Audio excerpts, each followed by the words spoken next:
اللہ الرحمن الرحیم۔ ابتدا ہے رب جلیل کے ببرکت نام سے جو دلوں کے بھید خوب جانتا ہے۔ میں ہوں عاطف عارف اور آپ دیکھ رہے ہیں میرا فیس بک اور یوٹیوب۔ ناظرین، آج ہم بات کریں گے کہ پاکستانی معیشت کو کیسے بچایا جا سکتا ہے اور مہنگائی کیسے ختم کی جا سکتی ہے۔ اس پر میں نے آج روزنامہ تحریک میں پروفیسر ڈاکٹر حسین محی الدین قادری صاحب کا ایک مضمون پڑھا، جس میں انہوں نے بہت اچھی تجاویز دی۔ میں پورا مضمون تو اس میں ظاہر بیان نہیں کر سکتا، لیکن میں آپ کو تعارف کراتا چلوں کہ یہ منہاج یونیورسٹی کے صدر بھی ہیں اور ان کی انتھک محنت کی وجہ سے منہاج یونیورسٹی نے ایک اپنا مقام حاصل کیا۔ اور سب سے بڑی بات یہ ہے کہ یہ شیخ الاسلام ڈاکٹر طاہر القادری صاحب کے صاحبزادے ہیں۔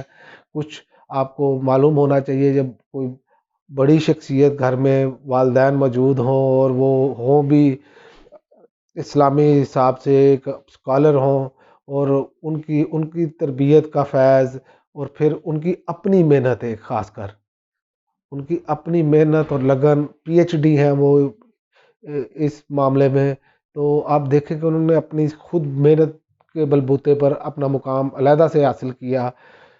اور یہ اس کا کریڈٹ بھی جو ہے وہ شیخ الاسلام ڈاکٹر طاہر القادری صاحب کو جاتا ہے کہ وہ انہوں نے ویسے نہیں کیا جیسے عام جو دوسرے اسکالرز کرتے ہیں کہ بیٹا ہے تو ٹھیک ہے بھائی باپ کے نام سے ہوگا، لیکن باپ کے نام سے بالکل ضرور ان کی پہچان ظاہر باپ کے نام سے ہوتی ہے، لیکن انہوں نے تربیت کی ایک اعلیٰ مثال قائم کی۔ اور اس سے بھی بڑا کریڈٹ میں ڈاکٹر حسین محی الدین قادری صاحب کو دوں گا کہ انہوں نے اپنی انت تک محنت کی اور اپنا مقام حاصل کیا، اور وہ ماہر معاشیات میں ان کا ایک مقام ہے۔ اور انہوں نے اس پر کچھ تجاویز ریاست پاکستان اور حکومت پاکستان کو دی ہیں کہ مہنگائی پر کیسے قابو پایا جا سکتا ہے اور معیشت کیسے بہتر کی جا سکتی ہے۔ میں وہ آپ کو ان کے مضامین سے چند پوائنٹ لے کر، کیونکہ کافی ڈیٹیل ہے، اور ڈاکٹر حسین محی الدین صاحب کا میں آپ کو یہ بھی بتا دوں کہ وہ کئی کتابیں لکھ چکے ہیں، اور اسلامک حوالے سے اسلامی معاشی مسائل، ان پر ان کی کافی ساری بکس ہیں۔ اگر وہ لوگ اسٹڈی کرنا چاہیں تو وہ، چونکہ آج کل کتب بینی کا رواج کم ہے، اس لیے میں نے سوچا کہ انہوں نے مضمون لکھا ہے تو میں اس میں سے چند پوائنٹ لے کر آپ تک پہنچاؤں۔ ڈاکٹر حسین محی الدین قادری صاحب کا کہنا ہے کہ پاکستان کی معیشت جو ہے اس کی طلب و رسد میں عدم توازن اور لاگت میں اضافے کی وجہ سے افراط زر کا شکار ہے، اور یہ دباؤ پاکستان کی معاشی ترقی میں سب سے بڑی رکاوٹ ہے۔ پاکستان کے عالمی منتظمین نے ایشیا کی پیداوار میں سرمایہ کاری کرنے کی بجائے مقامی کرنسی کی قدر میں کمی کے ذریعے ملکی برآمدات بڑھانے کا طریقہ آزمایا، اور پاکستان میں صرف یہ بھی وہ بتا رہے ہیں کہ پاکستان میں صرف 21% لوگوں کے بینک اکاؤنٹس ہیں، اور وہ بھی اکثریت غیر فعال ہیں۔ آپ دیکھیں کہ آپ کا بینکنگ نظام بھی ہے، جو وہ بتانا چاہ رہے ہیں کہ بینکنگ نظام بھی ہے اور جن کے اکاؤنٹس بھی ہیں تو وہ بھی جو ہے وہ فعال نہیں ہے، 21% جو ہے وہ فعال نہیں ہے۔ بینکاری اور معاشی نظام کو اسلامی نظام میں وہ فرماتے ہیں کہ ڈھالا جا سکتا ہے، جس سے مسلم امہ کا جو بینکنگ نظام ہے اس پر اعتماد بحال ہوگا، کیونکہ بینکنگ نظام میں اصل میں سودی نظام کی وجہ سے لوگ اس سے دور ہٹے ہیں، اور اس میں سودی نظام ختم بھی کیا جا سکتا ہے، اور اس کے بے شمار طریقے ہیں جو اپلائی کیے جا سکتے ہیں، اور بہت سارے لوگوں نے بتایا بھی ہے۔ اور ایک اور انہوں نے فرمایا کہ مہنگائی کا سدباب روپے کی بے قدری روکنے، کرنٹ خسارے سے باہر نکلنے اور افراط زر کنٹرول کرنے کا واحد حل سود سے پاک بینکاری ہے، کیونکہ سود ایک ایسی چیز ہے جس کے بارے میں اللہ اور رسول اللہ صلی اللہ علیہ وسلم نے فرمایا، اللہ قرآن میں فرماتا ہے کہ اگر سود نہیں آپ چھوڑتے تو اللہ اور اس کے رسول سے جنگ کرنے کے لیے تیار ہو جائے۔ تو اللہ اور اس کے رسول صلی اللہ علیہ وسلم سے جنگ تو کی نہیں جا سکتی، رسوائی ہے، ذلت ہے، اور جو نہیں باز آتے، رسوائی ذلت دنیا اور آخرت میں ان کا بنتی ہے۔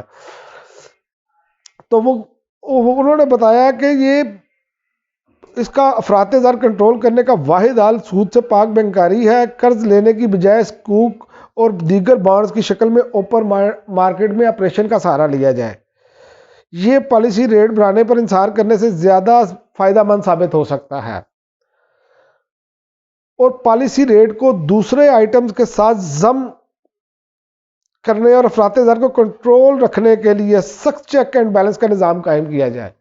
اور یہ بات بالکل ٹھیک ہے، ہمارے ہاں اگر کوئی اچھا قانون بنتا بھی ہے تو اس میں چیک اینڈ بیلنس ہی نہیں ہوتا، کوئی اس پر توجہ ہی نہیں دی جاتی کہ اس کو کیسے بہتر کیا جائے، اس کا کس طرح معاملہ اس کو کنٹرول کیا جائے، اس پر کس طرح عمل درآمد کیا جائے. عمل درآمد کے نام کی تو چیز ہی کوئی نہیں ہے. اشرافیہ نے جب ان کی باری آتی ہے تو اس پر اشرافیہ جو ہے وہ عمل درآمد ہونے نہیں دیتی، ان کے لیے قانون ہو رہا ہے، دوسرے لوگوں کے لیے قانون ہو رہا ہے.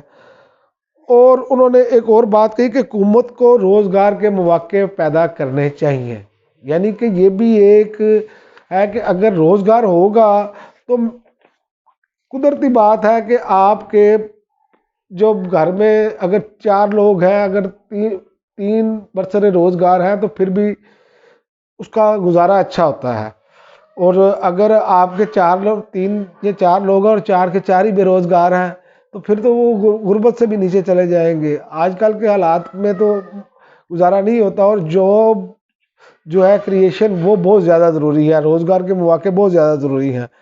اور ڈاکٹر حسین محی الدین نے اس میں لکھا کہ ابتدائی اسلامی دور میں بہتر معاشی پالیسیاں بنا کر افراط زر اور دیگر معاشی مسائل سے نپٹا گیا. اسلامی خلافت نے دولت کی منصفانہ تقسیم اور افراط زر کو کم کرنے کے لیے مضبوط معاشی نظام وضع کیا. اور حکومت کو بھی چاہیے کہ اسلام کے سنہری اصول اپنا کر اپنی معیشت کو بہتر بنائے. اگر ہم اسلام کے جو بنیادی اصول ہیں اس پر توجہ دیں تو یہ بات ڈاکٹر صاحب کی بالکل 100% ٹھیک ہے کہ ہم ان مسائل سے باہر نکلتے چلے جائیں گے اور اللہ تعالی ہمیں ہمارے لیے آسانیاں پیدا کرے گا. اور انہوں نے یہ بھی بات کوٹ کی، اور یہ بات بالکل ہر عالم دین بھی کوٹ کرتے ہیں اور تمام اسکالرز بھی کوٹ کرتے ہیں کہ اسلام ایک مکمل ضابطہ حیات ہے. آپ اس کے بنیادی اصولوں سے اگر چلیں گے تو آپ کے لیے بہتری ہے، اگر آپ اس کے بنیادی اصول سے ہٹ جائیں گے تو ہمارے لیے وہ رسوائی ہے. آج یورپ دیکھ لیں آپ، جتنے ترقی یافتہ ممالک ہیں انہوں نے اسلام کی بنیادی جو اصول ہیں اس کو اپنایا ہوا ہے. چونکہ انہوں نے اسلام قبول نہیں کیا، لیکن جو اسلامی بنیادی اصول ہیں، دولت کی منصفانہ تقسیم، کرپشن پہ کنٹرول، اور یہ جو چیزیں جو اشرافیہ اپنی منمانی کرتی ہیں وہاں پر ایسے نہیں ہیں، تو اسی وجہ سے وہ لوگ ہم سے بہتر ہیں. اور ڈاکٹر صاحب نے یہ چند تجاویز میں نے ان کے مضمون سے اخذ کی، میں نے کہا آپ تک پہنچنی چاہیے، اور ان کا فرمانا تھا ان تمام مسائل کا حل اسی میں ہے. اور آخر میں آپ کو صرف 2 نیوز دے دوں. رات گئے ایک تو شیخ رشید صاحب کو گرفتار کیا گیا، وہ تو ایک کیا کہتے ہیں کہ وہ اللہ تعالیٰ فرماتا ہے کہ جب کسی کی عقل میں بات نہ آئے، اور پنجابی کی ایک کہاوت ہے اللہ خود آگے نہیں ماردا، اللہ متی ماردا ہے، یعنی کہ اس کی عقل ہی مار دیتا ہے. اب آپ نے جو ان پر مقدمہ درج کیا ہے شیخ رشید صاحب پر، وہ یہ ہے کہ جی جناب آصف علی زرداری کی جان کو بہت شدید خطرہ ہے، جس کا پروٹوکول ہی نہیں مان، جس کے بچے کا پروٹوکول ہی نہیں مان.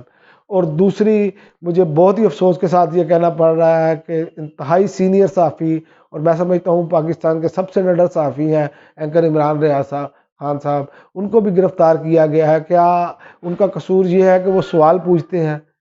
تو سوال تو کسی سے بھی پوچھا جا سکتا ہے، اسلام تو اس چیز کی اجازت دیتا ہے. عمران ریاض صاحب کو آپ کیسے سوال کرنے سے روک سکتے ہیں؟ اور میں آپ کو یہ ایک بات بتا دوں کہ جہاں تک میں نے عمران ریاض صاحب کو سنا ہے، جتنا اب تک ان کو وی لاگ سے پہلے بھی ان کو میں سنتا رہا ہوں، تو آپ ان کو جتنا دبائیں گے وہ آپ کو اتنے تگڑے ہو کے ملیں گے. مجھے میں آپ کو بتا دوں، اگر سیاست کی دنیا میں عمران خان ایک بڑا نام اور جس نے سب کو چیلنج کیا وہ عمران خان ہے، اور یہ میں آپ کو بتا دوں صحافت کی دنیا میں ارشد شریف شہید کے قتل کے بعد اب کوئی بڑا نام ہے جو چیلنج کرتا ہے، اس کا نام عمران ریاض خان ہے، اور اس کی دلیری کو سلام کرنا چاہیے. اور رہی بات سوال کی، تو سوال تو جو ہے وہ حضرت عمر فاروق رضی اللہ تعالیٰ عنہ سے بھی پوچھا گیا تھا کہ یہ 2 کرتے آپ کا کرتا کیسے بنا، لیکن ہم اس کو سمجھنا نہیں چاہتے. ہم اسلام سے چونکہ دور ہیں اور ہم یہ چیزیں برداشت نہیں کرنا چاہتے. ہم مغلیہ بادشاہت، فرعونیت وہ ہمارے اندر سرایت کر چکی ہے. اللہ تعالی ہم سب کو ہدایت دے. اب تک کے لیے اتنا ہی، اجازت دیجیے. اللہ حافظ. پاکستان زندہ